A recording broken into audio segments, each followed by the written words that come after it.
Moradores do Sudeste brasileiro foram surpreendidos na última semana por céus em tons de laranja, rosa e vermelho, o que, segundo especialistas, é resultado da chegada ao país das cinzas do vulcão Unga Tonga Unga Apai, que entrou em erupção no dia 15 de janeiro, a mais de 12 mil quilômetros de distância daqui. Olá pessoal, vamos ao resumo das principais notícias do fim de semana.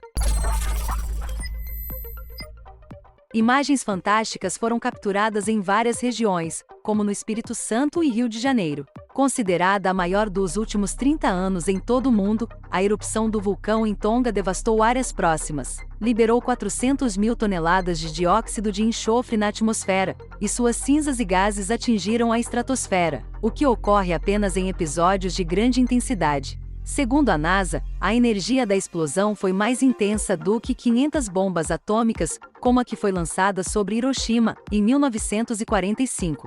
Depois de alcançar a estratosfera, a pluma de gás, vapor e cinzas produzida durante a erupção migrou para o oeste. Com base em alertas de cinzas vulcânicas emitidos pelos Centros Australianos de Alerta para Aviação de Cinzas de Wellington e depois pelo de Darwin, a extensão horizontal da pluma cresceu de 18 mil quilômetros quadrados em 15 de janeiro para 12 milhões de quilômetros quadrados em 19 de janeiro. As cinzas continuaram a flutuar em altitudes entre 12,8 km e 19,2 km entre os dias 19 e 22 de janeiro. Embora estivessem difusas e difíceis de se distinguir das nuvens, o sinal de dióxido de enxofre das plumas vulcânicas era mais forte. Em 22 de janeiro, a ponta da pluma atingiu a costa leste da África. Na sequência, com menor densidade, o material vulcânico cruzou o continente africano e chegou ao Atlântico, até atingir a costa brasileira na terça-feira, dia 25. Imagens de satélite mostram que a pluma chegou com maior densidade na costa mais ao norte do Sudeste.